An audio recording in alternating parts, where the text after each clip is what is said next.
Assalamualaikum warahmatullahi wabarakatuh. Halo, teman-teman semua. Selamat datang di channel Bunda Salsa Official, tempat di mana cerita bukan sekedar rangkaian kata, tapi jendela ke hati dan kehidupan. Aku doakan, semoga kamu yang lagi nonton ini diberi kesehatan, kelapangan hati, dan kebahagiaan yang gak putus-putus.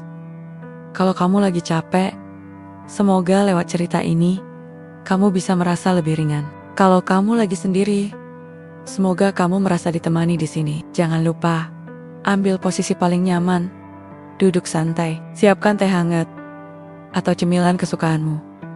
Karena hari ini, aku punya cerita yang bukan cuma seru, tapi juga bisa bikin kamu berpikir, merasa, dan mungkin tersenyum kecil di tengah hari yang sibuk. Selamat menonton, dan selamat hanyut dalam cerita. Jangan lupa tulis komentar setelah nontonnya. Aku selalu baca, dan senang banget bisa ngobrol sama kalian. Tiap pagi Madam Diana menyemprot parfum seharga 1 villa. Tapi kenapa ketiaknya tetap bau seperti rendang basi seminggu pula? Sudah 7 sopir kabur. 1 bahkan sempat pingsan di dalam mobil. Sampai datang Jaka, sopir dari Indonesia. Tapi apa dia bisa menyelamatkan aroma dunia? Di sebuah desa tenang di pinggiran Brugge, Belgia, berdiri sebuah kastil tua yang tampak angkuh dan terpelihara. Namanya Maison de Claire. Warisan suami mendiang seorang janda kaya bernama Madame Diana. Dinding-dinding batu tebal dan jendela-jendela tinggi dengan tirai merah marun tampak kokoh berdiri seperti saksi bisu perjalanan hidup Diana dari luar. Siapapun yang melihat pasti berpikir, betapa sempurnanya hidup wanita itu. Namun, sebagaimana kebanyakan cerita kehidupan, tampilan luar sering menipu. Di balik semua keindahan, ada satu masalah yang membuat hidup Diana nyaris hancur.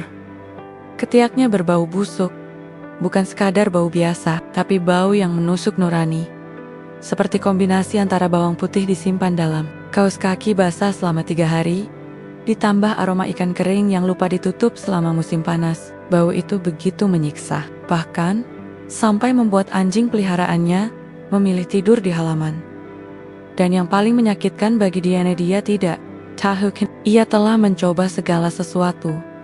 Parfum mewah dari Paris, deodoran dari Swiss, semprotan herbal dari India, hingga air zam-zam yang ia pesan diam-diam dari toko online Timur Tengah. Tak ada yang berhasil. Aku terkutuk, gumamnya. Suatu malam, sambil menatap refleksi dirinya di cermin, tubuhnya masih memesona di usia 50-an. Kulitnya putih pucat, dengan garis-garis halus khas Eropa yang elegan. Rambut pirangnya bergelombang, dan jatuh menawan di bahu. Tapi, sayang, tiap kali ia mengangkat tangan, musibah aromatik itu kembali menyerang. Diana yakin, ini adalah balas dendam dari mendiang suaminya Hendrik, seorang pria flamboyan yang juga mendalami ilmu voodoo. Semasa hidupnya, Hendrik meninggal karena serangan jantung saat sedang mencoba memanggil roh penggoda cinta dari Afrika Barat. Anehnya, sebelum meninggal, ia sempat berbisik lemah di telinga Diana. Aromamu akan jadi warisan terakhirku. See you kesat. Itu, bau aneh itu muncul pelan-pelan, hari demi hari. Pada bulan pertama, Diana hanya merasa tubuhnya mudah berkeringat. Bulan kedua, ia mulai mencium aroma masam. Bulan ketiga, bau itu menjadi teror pribadi. Yang paling terdampak, parasopia. Pribadinya, Madam, saya minta maaf, tapi hidung saya tidak kuat, ujar sopir pertama sambil menangis. Yang kedua kabur diam-diam, tanpa pamit. Yang ketiga, bertahan 1 minggu, tapi akhirnya pindah kerja, jadi tukang kebun. Yang keempat, jatuh pingsan di dalam mobil saat perjalanan menuju pusat kota, dan sejak itu trauma naik kendaraan tertutup. Total 7 sopir keluar masuk dalam waktu 6 bulan. Apa aku seburuk itu? Tanya Diana pada dirinya sendiri saat memandang keluar jendela. Tak ada yang menjawab, kecuali angin musim semi yang seolah-olah juga menjauh darinya. Malam itu, ia duduk sendirian di ruang baca kastil. Lilin aromaterapi menyala 5 sekaligus. Ia memakai gaun satin biru tua dan duduk memeluk lutut, seperti gadis kecil yang baru kehilangan mainan kesayangannya. Ia bukan takut sendirian, Ia terluka karena tidak dimengerti. Ia bisa membeli berlian, tas Hermes, bahkan pesawat jet pribadi. Tapi ia tak bisa membeli satu hal yang ia dambakan paling dalam. Kenormalan.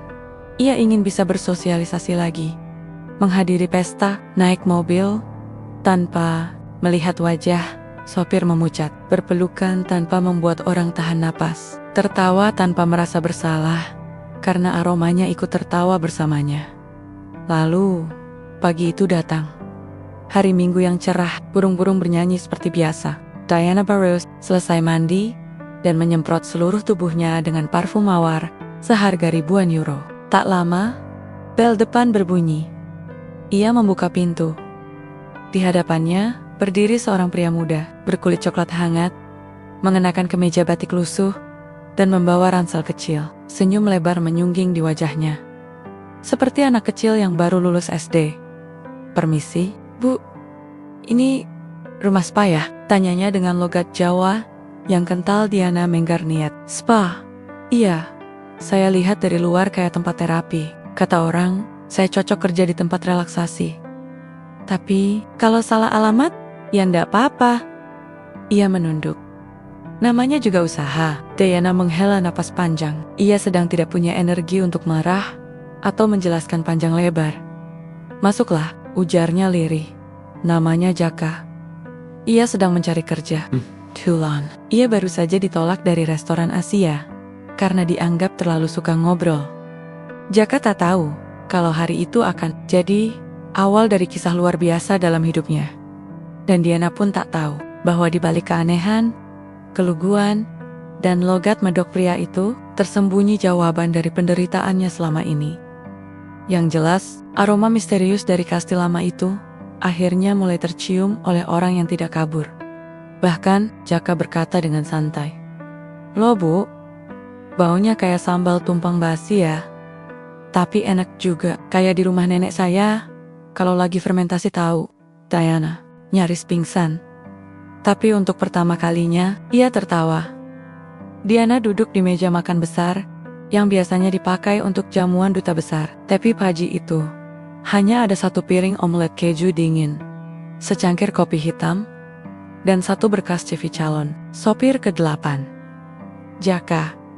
Ia memandangi pria muda itu yang duduk di ujung meja, menghadapnya dengan senyum lebar dan tanpa canggung. Jaka malah sedang meniup kopi sambil bersenandung lagu dangdut pelan, "Cinta Satu Malam," sambil menggoyangkan bahunya. Tidak sadar bahwa nyonya rumah menatapnya dengan penuh tanda tanya. "Jaka," kata Diana datar. "Kau tahu, aku sudah berganti sopir 7 kali dalam waktu kurang dari setengah tahun." Jaka langsung mengangkat alis, lalu menyengir. "Wah, berarti Bu Diana ini pembalap." Diana menahan tawa. Seketika, ia teringat bagaimana ketujuh sopir sebelumnya datang dengan harapan dan pulang dengan trauma. Sopir pertama, Francois yang wangi. Francois adalah sopir dari biro jasa profesional, rapi, berwajah tampan, dan menyemprot parfum setiap 15 menit. Di hari pertama kerja, ia menjemput Diana untuk makan malam gala dengan para sosialita Brussels. Tak sampai 2 menit, setelah Diana masuk mobil, Francois mulai berkeringat. Menit ke-5, ia membuka kaca jendela, padahal suhu di luar -5 derajat. Menit ke-8, ia pura-pura salah jalan agar bisa berhenti di pom bensin, membuka pintu, dan menghirup udara. Keesokan harinya, ia mengundurkan diri lewat email. Judul emailnya, "Maaf, saya memilih karir di ruang terbuka." Sopir kedua, Jen Yangping Sanjian, mantan marinir yang kini bekerja sebagai sopir freelance, badannya kekar Toto di Lengjen, dan berbicara seperti robot. Diana sempat berpikir, pria itu tahan segalanya. Ia salah. Baru mengantar Diana ke supermarket, Jin pingsan tepat saat mobil berhenti di parkiran. Satpam mengira itu serangan jantung. Setelah sadar, Jin berkata lirih, "Ada kabut hitam masuk ke paru-paruku." Ia kabur malam itu juga, tanpa mengambil gaji pertamanya. Sopir ketiga, Clara si penuh semangat Selara, adalah satu-satunya sopir wanita yang Diana coba. Ceria, penuh semangat, dan suka menyanyi di kemudi. Tapi, setelah 2 hari, Clara mulai kehilangan. Bukan karena sakit, tapi karena setiap kali membuka mulut, ia otomatis menarik napas terlalu dalam. Hari ketiga, Clara datang pakai masker gas militer. Hari keempat, ia menulis surat. Saya bukan takut. Saya cuma masih ingin mencium bau bunga mawar. Suatu hari nanti, sopir keempat, Thomas si pencinta alam Thomas, mengaku mencintai aroma alami tubuh manusia. Diana sempat berharap. Tapi setelah 1 minggu, Thomas mulai bicara sendiri di dalam mobil. Aroma ini mengingatkanku pada gua kelelawar waktu camping di Amazon. Apa mungkin ini aroma mistis? Aku tidak bisa lari, tapi aku juga tidak bisa tinggal. Hari ke-8, ia meninggalkan secari kertas bertuliskan, "Saya memilih jadi penjaga hutan." Sopir kelima, Mamat si pelajar S2 Mamat, adalah mahasiswa Indonesia yang sedang ambil kuliah S2 di Belgia dan mencari pekerjaan paruh waktu. Ramah, sopan, dan tahan banting. Ia sempat bertahan paling lama 10 hari. Namun pada hari ke-11, Mamat mengajukan permintaan tak biasa. "Bu, bolehkah saya pakai hazmat suit tiap antar ibu?" Diana menolak. Malamnya, Mamat kirim pesan. "Maaf bu, saya gagal ujian karena tiap belajar, aroma ibu terbayang. Salam hormat." Mamat, sopir ke-6, Jacques si Histerjakis, datang dengan rambut manbun dan celana jeans robek. Ia berkata ingin belajar aura spiritual dari orang-orang unik. Diana menyambut dengan sedikit harapan. Hari pertama, Jacques membawa kristal dan membacakan mantra saat Diana duduk di belakang. Ia mencoba menyucikan aura ketiak dengan dupa dan garam Himalaya. Sayangnya, itu justru membuat aroma semakin kompleks. Kombinasi antara bau dupa, garam, dan, ya, yang sudah ada. Hari ketiga, shock menora, katanya. Ini bukan aura, ini legenda. Sopir ketujuh, Pierre C. Romantis Pierre, duda keren yang katanya tidak takut apapun. Hari pertama berjalan lancar. Hari kedua, ia mulai bertingkah aneh. Hari ketiga, Pierre mencoba menggoda Diana. "Madam, aroma Anda eksotis." Diana mengira itu pujian. Tapi kemudian Pierre ketahuan pakai semprotan anti serangga di dashboard mobil. Ia mengira bau Diana adalah akibat dari gangguan supranatural. Hari kelima, ia pergi tanpa pamit, tapi meninggalkan surat lucu. "Aku ingin mencintaimu." Tapi hidungku menolak. Diana menatap Jaka yang kini sedang mencoba mengikat serbet ke lehernya seperti jubah superhero. "Kenapa kamu masih di sini?" tanyanya jujur. Jaka mengangkat bahu. "Lah, kenapa enggak? Emangnya saya pingsan?" "Tidak, tapi kamu juga tidak." Heran dengan bauku, Jaka mengerutkan dahi, berpikir sebentar, lalu berkata polos, "Bau? Oh, yang itu." Saya pikir itu semacam fermentasi rempah. Dulu nenek saya sering bikin ramuan kayak gitu buat pengusir roh jahat. Diana ingin tertawa, tapi juga ingin menangis. Tidak pernah dalam hidupnya ada orang yang tidak merasa terganggu dengan kondisinya. Dan pria itu bukannya menghindar, malah menyamakan aromanya dengan ramuan pengusir roh. "Kamu yakin tidak?" "Apa-apa?" tanya Diana lagi. Suaranya pelan, seperti seseorang yang takut berharap terlalu besar. Jaka menatapnya sambil tersenyum. "Ibu, saya ini anak kampung. Dulu waktu kecil pernah tidur bareng kambing. Jadi, ini masih normal kok." Diana tidak bisa menahan tawa. Dan untuk pertama kalinya, dalam waktu lama, tawanya tulus. Hari pertama Jaka resmi bekerja sebagai sopir pribadi Madam. Diana dimulai dengan kebingungan. Bukan kebingungan soal rute, tapi kebingungan menghadapi kebiasaan mewah yang tak masuk logika kampungannya. Contoh kecilnya saja, saat masuk garasi, Jaka menemukan 3 mobil mewah, berjajar rapi. Ada yang atapnya terbuka otomatis, ada yang kacanya bisa berubah warna. Bahkan ada satu yang kabarnya bisa parkir sendiri. Jaka berdiri terpaku di tengah garasi, memandangi deretan mobil itu sambil bergumam, "Waduh, ini mobil atau transformer ya? Kayaknya kalau saya pencet sembarangan, bisa jadi helikopter." Dari balik jendela kamar, Diana memperhatikan Jaka sambil menyipitkan mata. Ia belum sepenuhnya yakin, tapi entah kenapa, Ada sisi dari pemuda kampungan itu yang membuatnya merasa ringan. Mungkin karena Jaka tidak memperlakukannya seperti barang mewah yang perlu dijaga jaraknya, atau karena Jaka nggak peduli dengan bau itu. Pagi itu, mereka berdua berangkat ke pasar organik lokal di kota kecil sebelah. Diana, seperti biasa, duduk di kursi belakang dengan kacamata hitam besar dan syal panjang menutupi leher. Ia sudah menyemprotkan parfum mawar, lalu melapisi ketiaknya dengan tisu. Wangi, semacam prosedur sope harian.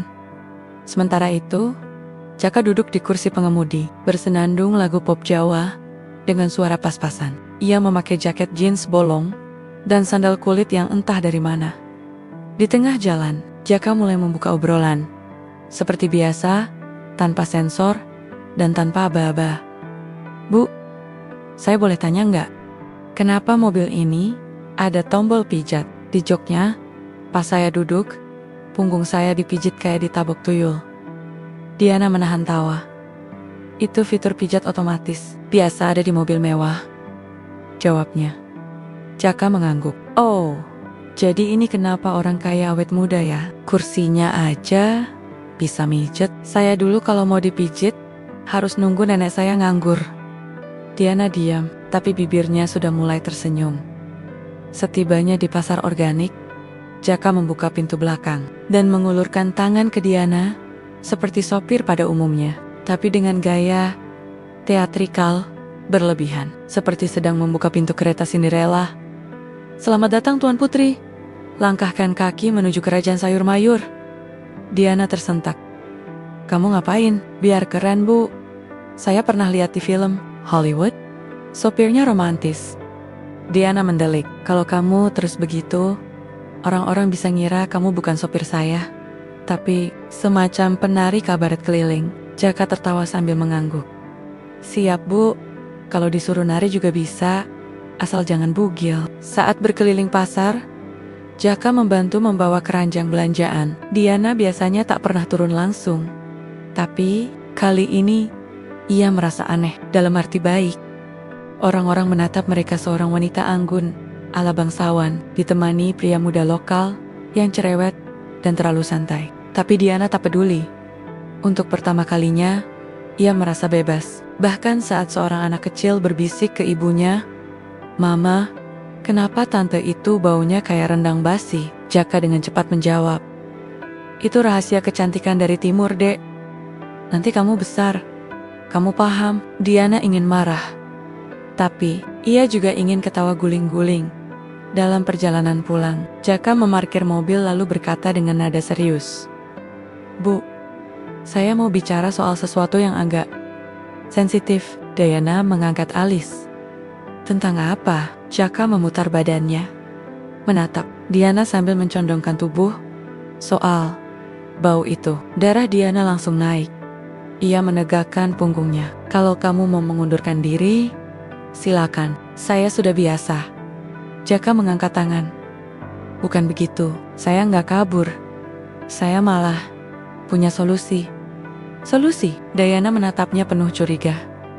Ya, di kampung saya ada ramuan tradisional buat atasi bau badan, campuran daun sirih, jeruk purut, dan minyak kelapa. Nenek saya dulu pakai buat pasien yang baunya kayak sarang tikus, kecemplung got. Terima kasih atas analoginya, kata Diana ketus.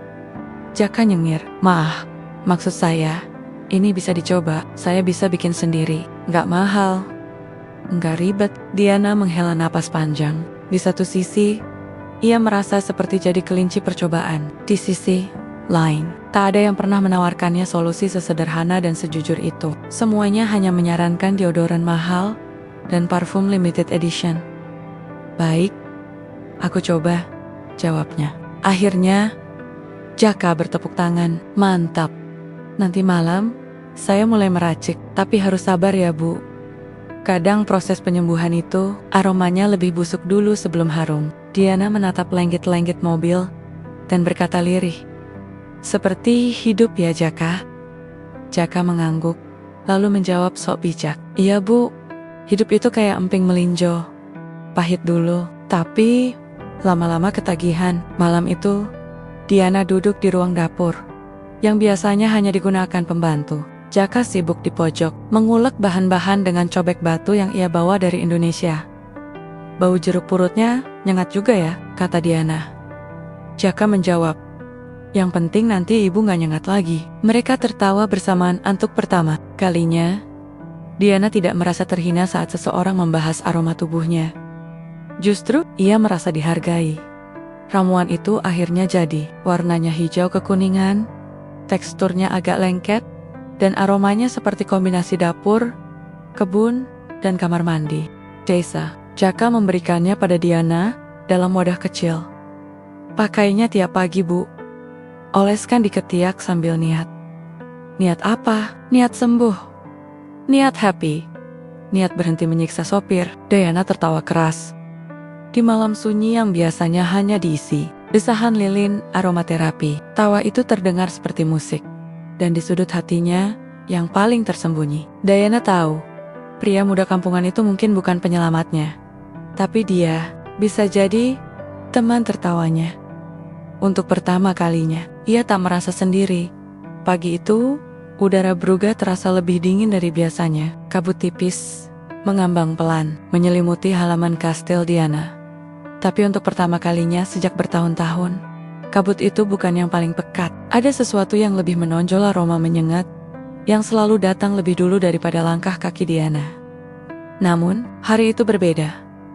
Diana berdiri di depan cermin, mengenakan jubah mandi tebal, sambil memandangi dirinya. Ia menatap kedua ketiaknya, seolah sedang bernegosiasi. Di tangannya, ia memegang wadah kecil berisi ramuan hijau kekuningan pemberian Jaka semalam. Bau jeruk purut dan minyak kelapa memenuhi kamar mandi. Seperti dapur tropis yang tersesat di Eropa.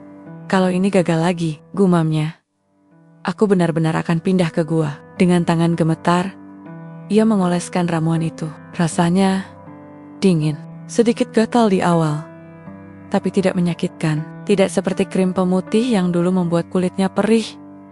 Dan akhirnya menciptakan bencana aroma ini. Selesai mengoleskan, ia menarik napas dalam-dalam. Ya Tuhan, tolong, kalau memang ini kutukan, setidaknya beri aku 1 hari libur dari baunya. Di dapur bawah, Jaka sedang menyiapkan sarapan. Entah bagaimana, dapur megah yang dulu sunyi seperti museum itu kini penuh kehidupan. Ada panci di atas kompor, sambal di meja, dan bau bawang putih yang digoreng bau, yang biasanya dianggap hina oleh Diana, kini justru terasa akrab. Jaka sibuk menumis. Bu, saya buatkan nasi goreng daun jeruk ya, cocok buat detox, teriaknya. Diana yang baru saja turun dari tangga tersenyum kecut. Jadi sekarang, saya ini proyek detoksifikasi berjalan. Jaka menoleh dan tertawa. Iya Bu, tapi ibu edisi premium. Detoxnya pakai jeruk purut impor. Diana mendekat, lalu duduk di kursi dapur. Ia memandangi Jaka yang sibuk dengan wajah kriang, seolah-olah sedang masak buat sahabat lama, bukan nyonya besar. Entah kenapa, sejak ada Jaka, ia tak lagi merasa perlu menjaga wibawa. Justru membiarkan dirinya sedikit konyol, terasa menyembuhkan. Jaka, katanya sambil memegang gelas. Teh. Ya Bu, aku merasa ketiakku sudah tidak berteriak pagi ini. Jaka menoleh cepat, lalu berjalan mendekat, dan berhenti 1 langkah dari Diana. Ia mendekatkan hidungnya dengan dramatis, seperti anjing pelacak di film detektif. Jaka mengendus pelan. Ini, bau jeruk purut, capi-capi, serunya dramatis. Bau yang dulu, yang biasanya menyerang jiwa saya dari jarak 2 meter, sudah menghilang. Diana tertawa, bukan karena leluconnya, tapi karena cara Jaka menyampaikannya. Berlebihan, teatrikal, dan jujur. Serius? Tanyanya pelan. Serius, saya yakin Bu, ini tanda baik, kata Jaka sambil duduk dan mulai menyendok nasi goreng. Kemudian ia menatap Diana dan berkata dengan gaya bijak sok tahu, proses penyembuhan itu kayak nyari remote TV yang hilang. Kadang harus jungkir balik dulu, baru ketemu. Diana menatapnya penuh rasa. Bukan perasaan cinta. Belum. Tapi ada sesuatu yang sudah lama hilang dan kini mulai terasa rusak dihargai. Walau sedang bau, Hari-hari berikutnya diisi dengan rutinitas baru. Setiap pagi, Diana mengoleskan ramuan Jaka, lalu minum air rebusan daun sirih yang rasanya seperti air kolam tua. Setiap sore, mereka berjalan kaki ke taman kastil sambil bercanda, membahas hal-hal absurd seperti kenapa bule selalu makan salad tapi tetap gemuk, atau kenapa sabun mandi berbusa justru sering bikin kulit kering. Malam hari, Jaka meracik ramuan baru, terkadang menambah kunyit, kadang daun pandan. Semuanya ia coba dengan keyakinan penuh, meski referensinya hanya dari cerita neneknya. Lucunya, Jaka selalu membuat lelucon setiap kali Diana tampak pesimis. "Bu, kalau masih bau juga, mungkin itu bukan dari ketiak tapi dari hoti. Coba ikhlasin dulu mantan suami itu," katanya sambil mengupas jeruk purut. Diana mendelik. "Kalau kutukannya beneran dari Hendrik, kamu siap bantu saya cari dukun buat ngelawan?" Jaka berdiri tegap. "Siap, Bu. Nenek saya dulu langganan lawan dukun, modalnya cuma bawang putih, lilin, dan niat kuat." Mereka berdua tertawa lagi. Di hari ketujuh, sesuatu yang mengejutkan terjadi. Diana bangun pagi dengan tubuh terasa ringan. Ia bangkit dari tempat tidur, membuka jendela kamarnya lebar-lebar, dan berdiri di sana dengan kedua tangan terangkat. Angin musim semi menyapa kulitnya, dan untuk pertama kalinya ia tak mencium apa-apa.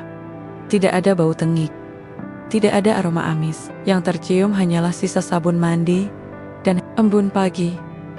Diana menutup mulutnya, menahan tangis yang datang tiba-tiba. Bukan karena bahagia, tapi karena selama ini ia tidak sadar betapa besar beban yang ia pikul hanya karena satu bagian tubuhnya mengkhianati harga dirinya. Ia turun ke dapur dengan langkah cepat. Jaka sedang membuat jamu kunyit asam, tapi begitu melihat Diana datang dengan wajah haru, ia langsung diam. "Ada apa, Bu?" Diana menatapnya dengan mata berkaca. "Jaka, kamu benar, bau itu hilang." Jaka tersenyum lebar. "Serius, Bu? Wah, berarti ini kemenangan nenek saya juga. Terima kasih," kata Diana lirih. "Terima kasih sudah memperlakukan aku seperti manusia." Jaka menandok. "Saya ini orang desa, Bu. Dulu di kampung, orang yang punya bau badan malah dipanggil Mbak Wangi biar nggak minder. Tapi lama-lama dia sembuh karena orang-orang nggak menjauhi dia, justru ngajak dia ngaji, kerja, ngobrol. Itulah yang sembuhin." Diana diam lama. Kemudian ia berdiri dan berjalan pelan ke arah Jaka. Ia berdiri 1 meter di hadapannya, lalu berkata, "Kamu tahu, seandainya dulu aku bertemu orang sepertimu, mungkin aku tidak akan percaya bahwa aku terkutuk." Jaka menggeliat kepala. "Ah, Bu, saya ini cuma sopir loh." "Tidak, Jaka. Kamu bukan cuma sopir. Kamu penyembuh. Kamu orang yang membuatku tertawa lagi. Kamu penyelamat kecil dalam hidupku." Jaka terdiam. Lalu dengan gayanya yang khas, ia menjawab, "Wah, Bu, saya jadi malu. Tapi boleh nggak mulai besok gajinya naik dikit?" Diana tertawa keras sampai air matanya keluar. Hari itu, Madam Diana resmi menyatakan bahwa bau tubuhnya telah berakhir. Tapi lebih dari itu, masa kesepiannya juga mulai menghilang. Dan siapa sangka, semua dimulai dari jeruk purut dan cobek batu. Sudah hampir sebulan Jaka bekerja di Kastil Mason di Clare. Sejak bau misterius itu menghilang dari tubuh Diana, suasana di dalam rumah berubah total. Tak ada lagi tisu wangi di bawah bantal, tak ada semprotan darurat di setiap sudut, tak ada wewangian yang ditaruh di ventilasi AC. Untuk pertama kalinya, udara di dalam rumah itu tidak mengandung ketegangan. Diana bisa berjalan dengan tangan terangkat, tanpa rasa takut. Bisa berpelukan dengan pembantunya, bisa tertawa lepas tanpa mencemaskan siapa yang duduk di sampingnya. Tapi peci itu, ia justru merasa kosong. Ia berdiri sendirian di balkon kamarnya, mengenakan gaun santai warna biru muda. Di tangannya ada buku tua berbahasa Belanda. dengan pinggiran halaman yang mulai menguning. Matanya menatap jauh ke taman belakang. Tempat di mana Jaka sedang menyiram tanaman sambil berdendang lagu-lagu koplo. Sesuatu berdesir di hatinya. Bukan karena jatuh cinta, bukan pula karena kekaguman, tapi karena satu hal yang lebih dalam. Rasa iri. Iri pada tawa Jaka yang begitu ringan. Iri pada hidup yang tampak sederhana, namun penuh warna. Iri pada cara Jaka memaknai hidup tanpa perlu menyembunyikan diri, sementara dirinya terjebak dalam warisan dan kutukan masa lalu. Hari itu, Diana mengundang Jaka untuk minum teh di taman belakang. Bukan di ruang tamu seperti biasanya, tapi di bawah pohon maple besar yang daunnya mulai menguning. Ia sendiri yang menyiapkan gelas, teko teh, dan piring kue kecil berisi Madeline favoritnya. Saat Jaka datang dengan kaos oblong dan celana kain longgar, ia langsung berseru, "Waduh, ini suasananya kayak di film-film. Saya disuruh nikah." "Ya Bu." Diana terkekeh. "Tenang. Kalaupun iya, saya nggak akan ngelamar kamu pakai teh." Jaka duduk dengan gaya seenaknya, menyender ke kursi rotan, sambil menyeruput teh seperti tukang becak di pinggir sawah. Diana memandangnya, lalu bertanya lembut, "Kamu pernah sakit hati, Jaka?" Jaka berpikir sejenak. "Pernah. Dulu pas SD, jajanan saya dimakan kucing." Diana tertawa, tapi tawanya pendek. "Kalau kamu tahu sakit hati yang membuat kamu berhenti mempercayai manusia?" Jaka diam, lalu menoleh. "Loh Bu, maksudnya?" Diana meletakkan cangkir tehnya, menarik napas dalam, lalu mulai bercerita. "Namaku Diana Helena Mariat, lahir di Antwerpa, Belgia. Anak tunggal dari pasangan diplomat dan seniman. Ibuku pelukis. Ayahku sering pindah-pindah tugas. Aku tumbuh dalam rumah penuh lukisan dan keheningan. Waktu kecil, aku kesepian, tapi aku punya satu teman yang selalu setia. Buku. Aku membaca segalanya, dari dongeng Grimm, puisi Baudelaire, sampai sejarah kolonial di Asia Tenggara. Dan entah kenapa, aku jatuh cinta pada cerita-cerita dari Indonesia, tentang rempah, pengobatan, leluhur, tentang tanah yang harum. Saat remaja, aku pernah berkata pada ibuku, aku ingin pergi ke Jawa, menemukan makna dari kata sembuh. Ibuku tertawa, tapi ayahku berkata, jaga mimpi itu, Diana. Kadang tubuh kita sakit, karena hati kita kehilangan tempat berpijak. Usia 23, aku menikah dengan pria bernama Hendrik. Dia 12 tahun lebih tua dariku. Tampan, cerdas, misterius, dan gila akan ilmu mistik. Ia punya koleksi boneka voodoo, lilin ritual, dan buku-buku sihir dari Haiti sampai Tibet. Awalnya aku pikir itu bagian dari eksentrisitas, tapi perlahan aku melihat sisi gelapnya. Hendrik menganggap semua orang bisa dimanipulasi. Ia tak percaya pada cinta, hanya pada pengaruh dan kontrol. Bahkan padaku ia mulai bereksperimen dengan produk-produk kosmetik sendiri. Serum pemutih, krim perawatan, suntikan herbal, aneh semuanya. Dibuat di laboratorium kecil, di ruang bawah tanah kastil ini. Dan aku jadi kelinci percobaannya. Awalnya aku mengizinkan, karena aku pikir ia tahu apa yang ia lakukan. Aku engine, membantu. Tapi setelah 2 tahun, tubuhku mulai berubah. Kulitku putih, terlalu putih, seperti kertas, kering, rapuh, dan yang paling aneh, mengkyobao, tak biasa, busuk, seperti daging yang disimpan terlalu lama.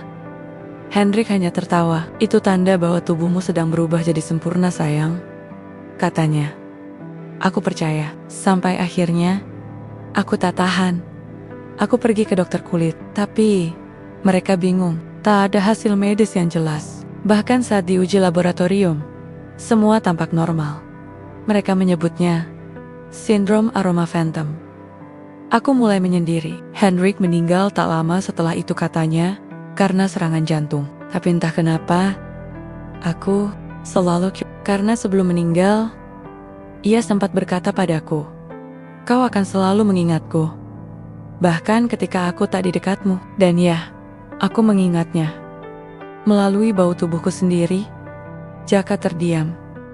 Tak ada celotehan, tak ada tawa. Ia memandangi Diana dengan mata yang tak biasanya. Serius, dalam, dan penuh empati. "Bu," ucapnya pelan. "Itu bukan cinta. Itu jebakan." Diana tersenyum miris. "Ya, tapi aku telanjur jatuh. Kamu percaya dia mengutukmu?" "Aku percaya. Dia meninggalkan sesuatu di tubuhku. Entah racun atau sugesti. Tapi selama bertahun-tahun, aku kehilangan diriku sendiri." Jaka menanduk, lalu membuka mulut. "Nenek saya pernah bilang, orang jahat itu bukan cuma yang menyakiti fisik, tapi yang membuat kita tidak percaya diri lagi." Diana memandangnya, lalu mengangguk. Mangket. "Itu sebabnya kehadiranmu terasa menyembuhkan." Jaka tertawa kecil. "Wah, Bu, saya ini cuma anak kampung. Ilmu saya juga dari nenek-nenek tua. Tapi kau membawa sesuatu yang dia tidak pernah berikan padaku, Jaka." "Apa itu?" Diana tersenyum. "Rasa dihargai, walau aku tak sempurna." Hari itu, di bawah pohon mapel yang daunnya gugur pelan, Diana menangis untuk pertama kalinya, bukan karena putus asa, tapi karena akhirnya ia menemukan seseorang yang mendengarkan tanpa menghakimi, tanpa pura-pura mengerti, tanpa ingin menguasai. Ia tak tahu ini akan menuju kemana, tapi satu hal pasti, lukanya mulai sembuh. Dan semua berawal dari sopir kampungan yang menyebut bau ketiaknya seperti sambal basi, tapi tetap membuatkan teh setiap pagi. Hari itu, angin musim semi berhembus pelan melewati sela-sela jendela kastil Masan de Clare. Di ruang makan utama yang berhiaskan lukisan-lukisan klasik dari era barok, Jaka duduk di salah satu kursi panjang sambil membaca catatan tua berbahasa Belanda. Di sampingnya, Madam Diana berdiri, memandangi sebuah foto Hendrik muda, berjas hitam, dan memegang tongkat ukiran naga. Berdiri di depan laboratorium yang tak pernah ia izinkan Diana masuki semasa hidupnya. "Bu, ini tulisan apaan ya?" tanya Jaka, menunjuk lembaran catatan yang tampak kusam. Diana mencondongkan tubuh, ia memicingkan mata, mencoba menerjemahkan kalimat itu. "Eksperimen K-21, krim pemutih dermal berformula tinggi, efek samping belum terukur, objek uji D, hari M." Gianna Elena Maria Ciana langsung menghela napas dalam. Bahunya turun, seolah seluruh beban masa lalu kembali menghampiri. "Dia memang menjadikan aku objek eksperimen," katanya lirih. Jaka menoleh, lalu meletakkan catatan itu di meja. "Bu, kita harus cari tahu semua yang pernah dia sembunyikan. Kalau benar ada bahan kimia atau zat aneh yang pernah dia pakai ke tubuh ibu, kita bisa cocokkan dengan reaksi ramuan saya." Diana tersenyum kecil. "Kamu ini sopir atau herbal?" Jaka tertawa. "Saya kan sudah bilang, saya cucu dukun. DNA saya ada cabangnya ke penyihir lokal." Setelah beberapa diskusi dan debat, akhirnya mereka memutuskan membuka kembali ruang bawah tanah yang selama ini terkunci. Kunci ruang itu disimpan dalam brankas Hendrik yang kini tak terpakai di ruang kerja. Butuh waktu 2 jam, 2 garpu, 1 batang lipstik, dan keberanian nekat Jaka untuk membongkar kombinasi brankas. Kunci ruang itu disimpan dalam brankas Hendrik yang kini tak terpakai di ruang kerja. Butuh waktu 2 jam, 2 garpu, 1 batang lipstik, dan keberanian nekat Jaka untuk membongkar kombinasi brankas. "Bu, saya dulu jago main GTA, jadi ngerti sedikit soal buka-buka pejin," kata Jaka sambil mencoba memutar knop brankas. "Ini bukan video game, Jaka. Kalau kamu gagal, alarm bisa bunyi. Kalau berhasil, saya minta tambah gaji." Klik, brankas terbuka. "Wah, seriusan?" Diana menatap Jaka tak percaya. Jaka menjawab santai, "Kadang, keberhasilan itu tinggal 1 putaran lagi. Kayakmu tergedo-gedo, Bu." Diaduk terus, baru sedap. Ruang bawah tanah Hendrik terletak di sisi timur kastil, di balik pintu besi tua yang sudah berkarat. Ketika pintu dibuka, udara pengap langsung menyeruak. Bau alkohol, zat kimia, dan logam memenuhi hidung. Langkah mereka pelan, menuruni tangga spiral batu yang dingin dan sempit. Kalau tiba-tiba ada hantu keluar, saya duluan kabur ya, Bu, bisik Jaka. Kalau hantu itu Henrik, saya suruh dia cuci baju. Dulu saja malas mandi, balas Diana ketus.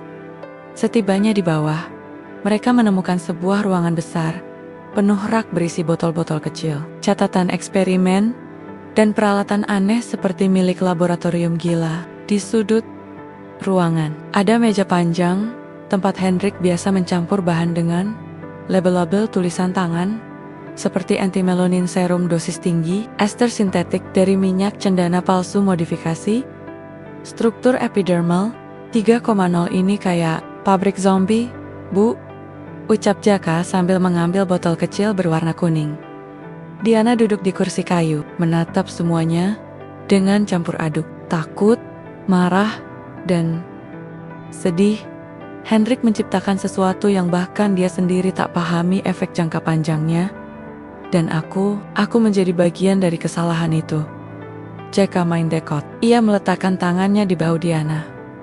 Bu, ibu itu bukan korban doang. Ibu sekarang sudah bangkit, bahkan aromanya sudah hilang. Itu tandanya. Kutukan ini cuma cerita, dan sekarang, ibu yang nulis bab barunya. Diana menatap Jaka dan tersenyum. Kalau kutukan ini cuma cerita, berarti kamu tokoh utamanya. Jaka mengangkat alis. Tokoh utama biasanya nikah sama putri raja, Bu. Diana terkekeh. Hati-hati. Nanti beneran kejadian. Di antara tumpukan catatan, mereka menemukan dokumen penting. Komposisi dasar dari krim pemutih buatan Henrik. Salah satu bahan aktifnya, ZP, koligen sudah dilarang di seluruh Eropa karena menyebabkan reaksi fermentasi di pori-pori. Itulah yang menyebabkan bau menyengat yang sulit dihilangkan. Namun yang paling mengejutkan, Henrik mencatat bahwa satu-satunya antidot alami dari efek si pikoligen adalah campuran daun sirih, jeruk purut, dan minyak kelapa. Mata Jaka membulat. Loh, itu kan resep saya, Bu. Diana tercengang. Apa mungkin nenekmu pernah tahu soal ini? Jaka berpikir. Nenek saya dulu pernah cerita. Pernah ngasih ramuan ke pasien Belanda zaman penjajahan yang kulitnya rusak karena krim aneh dari apotek militer. Jangan-jangan itu bahan yang sama. Mereka saling berpandangan. Seketika semua terasa masuk akal, seperti keping puzzle yang akhirnya menyatu. Henrik mungkin tak menciptakan ramuan itu dari nol. Ia hanya memodifikasi pengetahuan kuno lalu, menjadikannya milik pribadi. Dan, ironisnya, ramuan yang menyembuhkan Diana justru berasal dari akar yang sama yang dulu pernah dianggap primitif. Malam itu, mereka duduk di ruang baca, menyalakan api kecil di perapian. Jaka membaca ulang catatan Henrik sambil mengunyah keripik singkong, sedangkan Diana termenung. Matanya menatap jendela.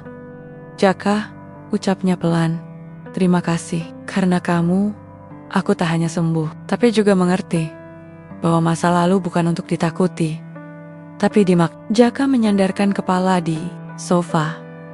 Kalau saya boleh jujur, Bu, saya juga sembuh. Dulu saya minder, takut kerja di rumah orang kaya, takut dipandang rendah. Lalu, sekarang saya tahu, ternyata orang kaya juga bisa punya luka yang bau, tapi bisa sembuh, asal ada yang mau duduk bareng sambil bikin ramuan. Diana tertawa. Kali ini, tawa yang bulat, hangat, dan jujur. Kalau begitu Jaka, mulai besok kita buka klinik herbal ya. Jaka mengernyit. Hah, klinik? Ya, klinik kecil di taman belakang. Kita bantu orang-orang seperti aku yang merasa aneh, dikutuk, atau kehilangan rasa percaya diri. Jaka bangkit dari sofa dan namanya, Diana mengangkat gelas tehnya. Warang Wonggi by Jaka. Jaka melongo. Saya jadi merek dagang, Bu. Kenapa tidak? Kamu bukan cuma sopirku, Jaka. Kamu penyembuhku. Dan untuk pertama kalinya, Jaka tak bisa menjawab dengan candaan. Karena di dalam dirinya, ada sesuatu yang juga ikut sembuh hari itu. Turunnya popularitas mereka. Emosi makin dalam, konflik mulai terasa. Musim semi di Brugge tahun itu seperti merayakan sesuatu yang tak kasat mata. Taman belakang, Kastil Maison de Clair, yang selama ini hanya jadi latar foto-foto mahal dan pesta kalangan atas, kini berubah total. Gazebo putih, yang dulu dibiarkan berlumut, kini dibersihkan. Kursi rotan dibariskan. Meja kayu ditata rapi, dengan taplak batik. Aroma minyak kayu putih dan jeruk purut mengambang di udara. Hari itu, warung Wangi by Jaka resmi dibuka. Bukan klinik mewah seperti di brosur kesehatan Eropa. Bukan pula apotek modern, tapi tempat itu mengundang dengan cara yang berbeda. Hangat, akrab, dan tidak mengintimidasi. Di spanduk yang ditulis tangan oleh Jaka sendiri, tergantung tulisan besar. Masalah, bau bukan aib. Sini, Dehe Harumin, dengan cinta. Pagi itu, Jaka berdiri di tengah taman, mengenakan baju koko, celana kain longgar, dan sendal jepit. Tangan kanannya memegang centong kayu, tangan kiri memegang baskom kecil berisi ramuan hijau khas buatannya. Sementara itu, Diana tampil dengan gaya barunya. Gaun santai bermotif bunga tropis, rambut dikunci rendah, dan wajah bersinar. Bukan karena makeup, tapi karena percaya diri yang kembali. Jaka, kamu yakin mau pakai sandal jepit di acara resmi? Tanya Diana, menyipitkan mata. Bu, kalau kaki saya wangi, sandalnya jadi aksesoris, jawab Jaka santai. Diana menggeleng, sambil tersenyum.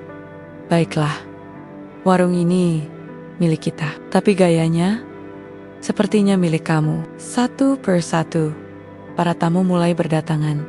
Bukan tamu undangan resmi, tapi orang-orang biasa. Ibu-ibu lokal yang penasaran, bapak-bapak tua yang sering duduk di taman sebelah, bahkan beberapa mahasiswa Asia yang mendengar kabar dari media sosial.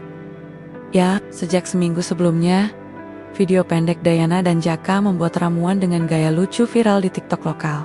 Judulnya, Sopir Indonesia Sembuhkan Ketiak Nyonya Belgia. Komentarnya lucu-lucu. Sumpah, ini kayak warkop versi Eropa. Saya juga mau ketiak saya diurapi Jaka. Diana cantik banget.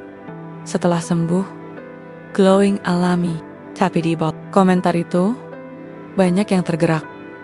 Ternyata, banyak orang yang juga punya ketidaknyamanan tubuh yang tak bisa mereka jelaskan. Bau badan, gatal aneh, flek yang tak hilang, atau rasa malu yang tumbuh diam-diam, dan warung wangi, seperti rumah bagi mereka. Sesi pertama dimulai dengan sederhana. Jaka berdiri di depan, memegang botol ramuan. Selamat datang semuanya, perkenalkan. Saya Jaka, cucu dari Mbah Mardiam, dukun herbal dari Boyolali. Hari ini saya nggak mau jualan obat. Saya mau ngajak ngobrol soal tubuh. Semua diam, menatap Jaka dengan rasa ingin tahu. Kita ini hidup di dunia yang doyan bilang, kamu bau, tapi nggak ada yang bilang, kenapa kamu bau? Padahal, bisa jadi itu karena stres, makanan, atau krim-krim aneh yang dijual dengan iklan palsu. Diana tersenyum dari belakang. Jaka melanjutkan, Madam Diana ini contoh nyata. Dulu beliau percaya dirinya dikutuk, tapi sekarang coba cium sendiri. Seketika beberapa tamu mendekat, bercanda sambil mencium arah Diana yang tertawa malu, tapi bahagia. Yang menyembuhkan dia bukan saya, lanjut Jaka, tapi keberanian beliau buat bilang, aku gak mau tersembunyi. Tepuk tangan meledak, beberapa ibu-ibu tampak berkaca-kaca. Hari itu, warung wangi menerima 20 pengunjung. Ada seorang petani tua yang datang dengan kaki gatal. Bertahun-tahun, ada gadis muda yang malu karena kulit lehernya menghitam. Sejak kecil, Eda Prea Peru, baya yang takut berkencan karena merasa dirinya bau, seperti kotak sepatu. Dan semua disambut Jaka dengan gaya yang tak berubah. Masalahmu bukan jijik, Mas. Itu unik. Yuk, kita obrolin sambil minum kunyit asam. Di akhir hari, Diana duduk di bangku panjang bersama Jaka. Di tangan mereka masing-masing ada cangkir teh jahe.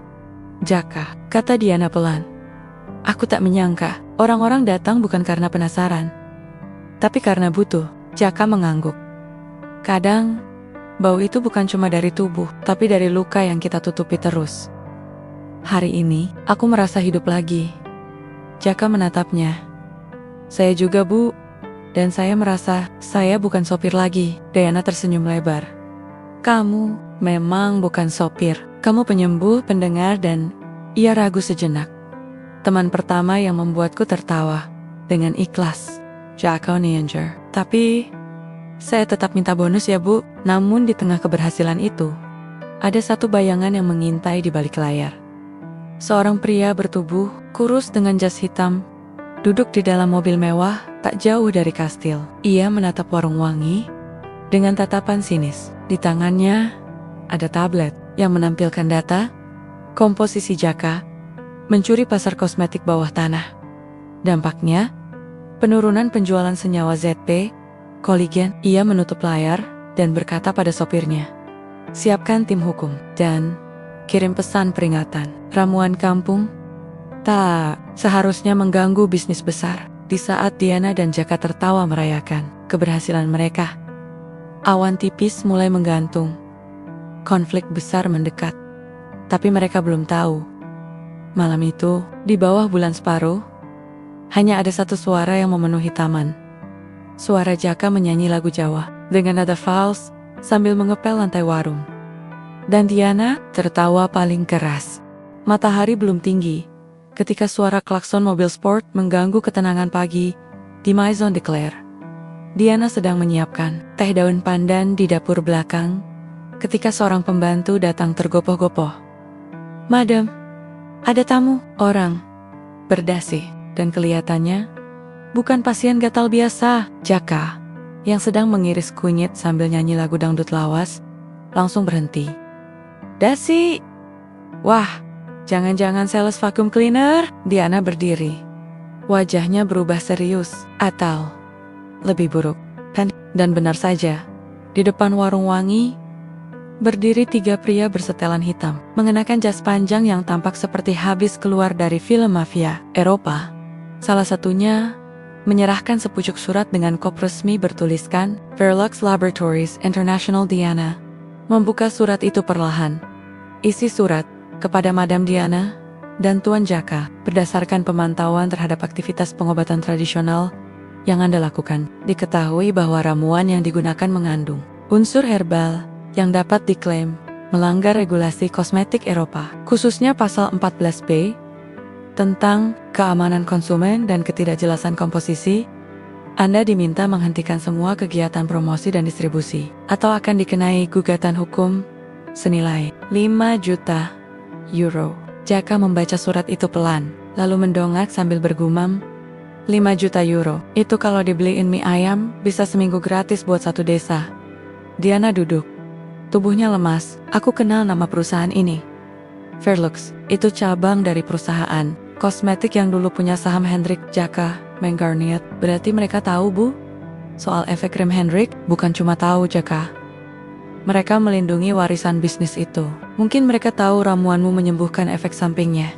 Dan, berbahaya bagi mereka." Jaka menatap surat itu. "Jadi karena saya pakai daun sirih dan jeruk purut, mereka mau tutup warung ini?" "Ini daun, bukan senjata api." Diana menggenggam tangannya. "Ini bukan soal hukum, Jaka. Ini soal kuasa. Mereka takut kalau orang mulai percaya pada pengobatan alami, bisnis mereka bisa runtuh." Hari itu, suasana di warung wangi muram.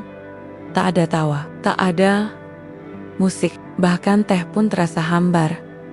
Beberapa pasien yang sudah rutin datang mulai ragu. Kabar tentang pengobatan ilegal itu cepat menyebar. Media lokal memuat berita dengan tajuk, "Ramuan sopir Indonesia terancam dilarang, antara herbal dan bahaya."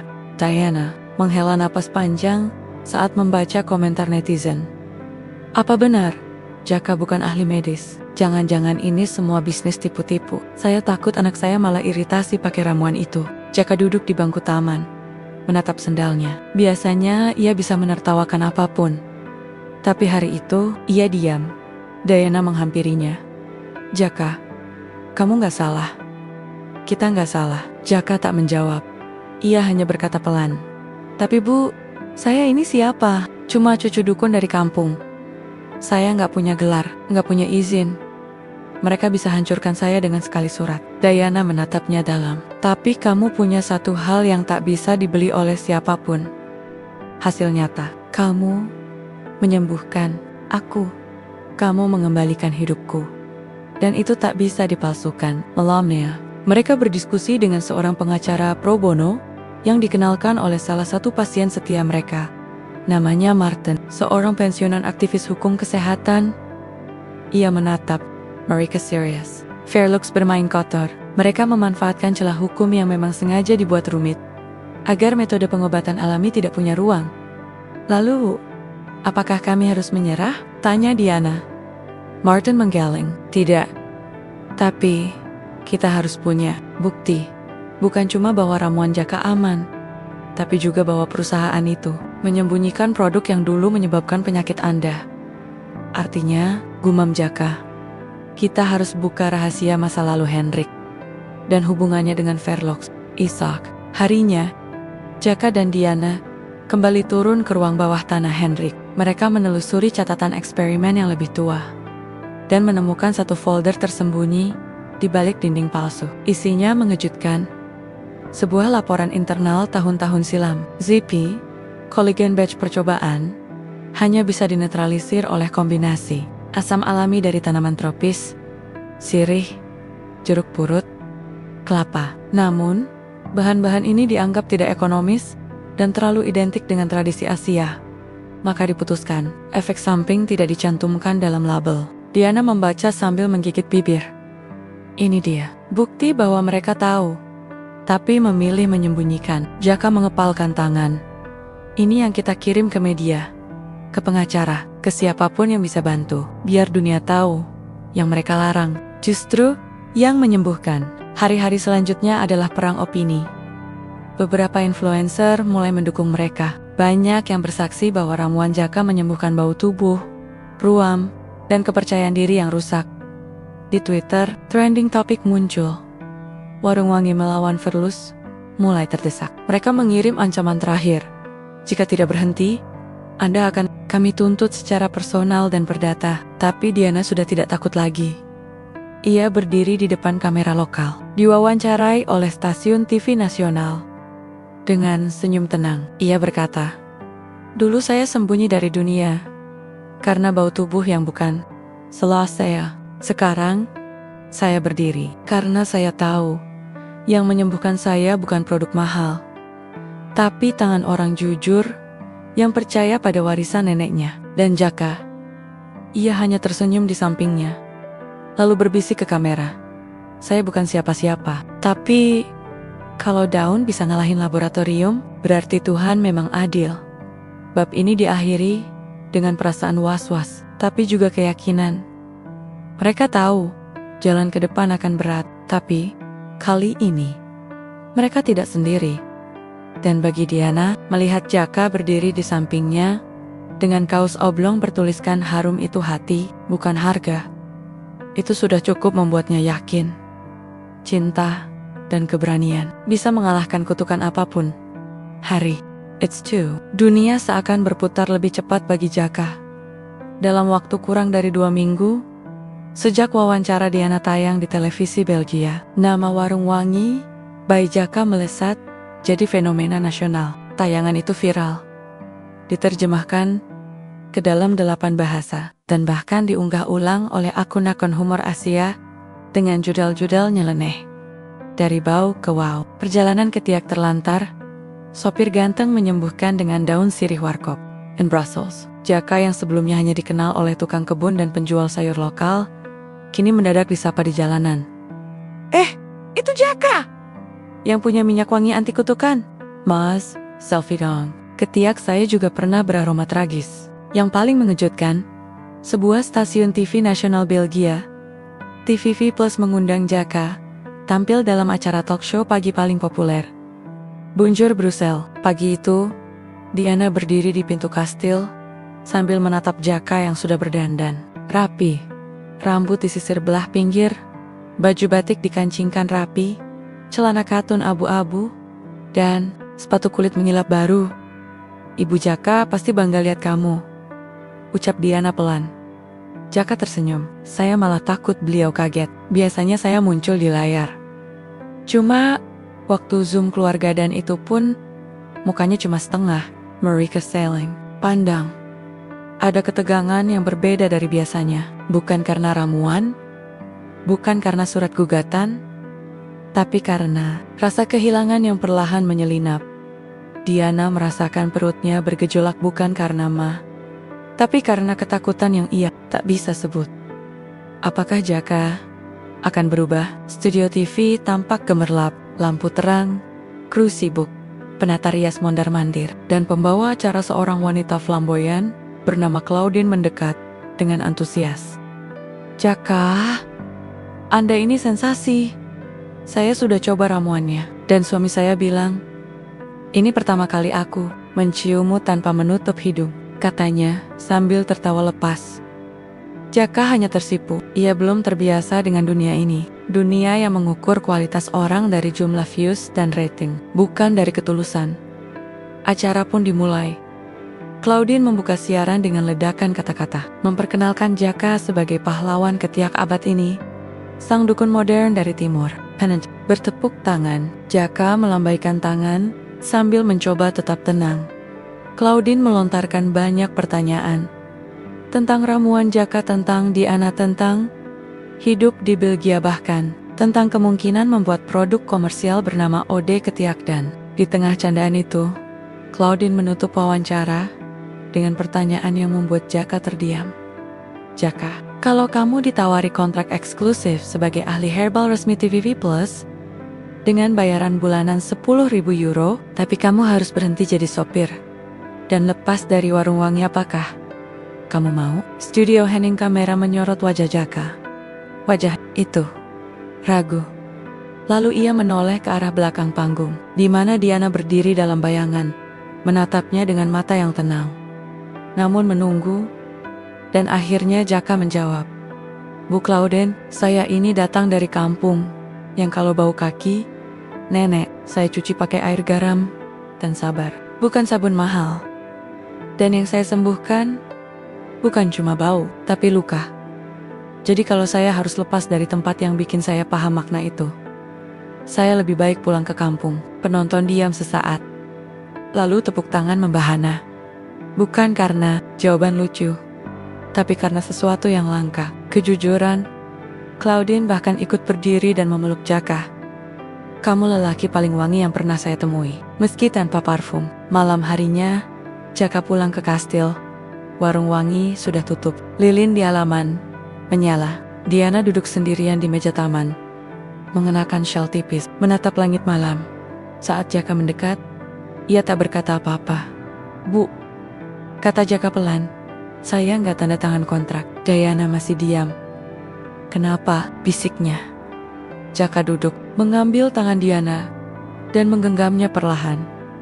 Karena saya sudah tanda tangan. Di hati orang yang lebih penting, Diana menoleh. Matanya berkaca-kaca. Siapa? Tanyanya. Setengah berbisik, setengah menggoda. Orang yang dulu bau ketiaknya bikin saya pikir itu sambal basi. Tapi sekarang, jadi aroma yang paling saya kangenin. Kalau jauh. Diana tertawa sambil menutup wajah. Jaka, kamu gombal. Bukan gombal, Bu. Ini warisan. Mereka tertawa bersama. Tertawa yang menyatukan luka, harapan dan cinta yang tak lagi samar. Malam itu, tanpa diucap, sesuatu di antara mereka berubah. Diana tak lagi melihat Jaka sebagai sopir ajaib. Dan Jaka tak lagi menyebut Diana nyonya majikan. Mereka adalah dua orang yang menyembuhkan satu sama lain. Bukan karena ramuan, tapi karena tulisan tak terlihat di dalam hati, saling percaya, dan di balik semua ketenaran, kamera, dan cemooh, mereka tahu satu hal. Kemenangan terbesar bukanlah dikenal, tapi tak kehilangan diri saat dikenal. Sudah 3 bulan sejak wawancara fenomenal Jaka tayang di televisi. Warung Wangi tak lagi hanya dikenal di Brugge, tapi telah menjadi semacam simbol perlawanan diam-diam terhadap industri kosmetik beracun. Pasien berdatangan dari berbagai negara. Prancis, Jerman, Bahkan ada yang dari Singapura dan Malaysia. Semua mencuri si sopir Indonesia dan sang nyonya beraroma cinta. Diana tersenyum setiap pagi melihat antrean panjang itu. Yang datang bukan hanya mereka yang punya masalah tubuh, tapi juga yang punya luka batin. Mereka yang kehilangan percaya diri, merasa dikucilkan atau tak bisa mencintai dirinya sendiri. Dan warung Wangi bukan lagi sekadar tempat. Ia telah menjadi rumah. Rumah bagi yang patah dan yang ingin Wangi kembali dari dalam. Suatu pagi yang cerah, Jaka sedang menyiram tanaman jeruk purut di halaman belakang sambil menyanyi lagu Jawa. Saat Diana datang membawa secangkir teh serai, "Mas Jaka," ucapnya sambil menyodorkan cangkir. "Aku mau ngomong serius." Jaka menghentikan siramannya. "Waduh, jangan-jangan saya disuruh naik gaji lagi. Saya belum siap mental, Bu." Diana tertawa. "Bukan itu." Ia menarik napas dalam. "Aku sudah memutuskan." Jaka menatapnya. "Memutuskan apa, Bu?" Diana mengangkat dagunya. Wajahnya tegas, tapi matanya lembut. "Aku mau nikah." Jaka terdiam. Senyumnya menghilang sesaat. Cangkir teh di tangannya nyaris jatuh. "Nikah, Bu?" "Kok, nggak bilang dari kemarin-kemarin?" "Dengan siapa?" gumamnya panik. Diana menyeringai. "Dengan kamu." "Dasar bodoh." 3 minggu kemudian, halaman Kastil Maison de Clair disulap jadi taman pesta yang sederhana, namun meriah. Bendera kecil bertuliskan, "Pernikahan harum." Rakyat berkibar di atas gazebo. Yang hadir bukan bangsawan atau pejabat, tapi tukang roti lokal. Nenek-nenek, pemilik toko kelontong, pasien-pasien warung, Wangi dari berbagai kota. Dan tentu saja, anak-anak dari panti asuhan, tempat Diana dulu menjadi donatur rahasia. Pernikahan mereka unik. Alih-alih gaun pengantin putih, Diana mengenakan kebaya encim, warna kuning gading, hadiah dari nenek pasien asal Semarang. Sementara Jaka mengenakan jas motif lurik dengan peci bludru dan sandal kulit buatan tangan. Di dadanya, buket bunga sirih segar. Saat penghulu membacakan ijab kabul, Jaka menjawab dengan suara mantap. "Saya terima nikahnya Diana Helena Mariet dengan daun sirih, jeruk purut, minyak kelapa, dan segenap cinta yang pernah sembuh karena beliau." Tawa dan air mata tumpah bersamaan. Beberapa bulan setelah menikah, Warung Wangi membuka cabang pertamanya di Yogyakarta, tepat di rumah masa kecil nenek Jaka. Disinilah, untuk pertama kalinya, Diana menginjakkan kaki di tanah kelahiran ramuan yang menyelamatkannya. Ia disambut seperti ratu. Bukan karena kekayaannya, tapi karena kesediaannya mencintai warisan yang dulu dianggap remeh. Anak-anak desa memanggilnya Budian dengan aksen medok. Dan saat ia melihat sendiri, Jaka bercanda dengan para lansia, membuat minuman kunyit asam, sambil menyisipkan lawakan semacam, "Bau badan itu rejeki." Karena itu tandanya masih punya badan. Diana tahu, hatinya tidak pernah salah memilih. Pada ulang tahun pertama Warung Wangi, mereka mendapat penghargaan dari Forum Kesehatan Alternatif Eropa sebagai praktik herbal paling berdampak sosial. Namun Jaka menolak datang ke acara gala dinner. "Saya takut salah sendok, Bu." Diundang dinner, makanannya cuma daun kecil sama saus kecut, katanya sambil menyapu halaman. Sebagai gantinya, Jaka tampil di siaran TV online lokal milik remaja desa, membawakan acara Obat Kampung. Hati lega dengan tagline, "Bukan kentut yang salah, tapi yang gak ngakuin." Malam terakhir di bab ini, Diana dan Jaka duduk di teras rumah mereka di Jogja. Langit penuh bintang, angin membawa aroma serai dan tanah basah.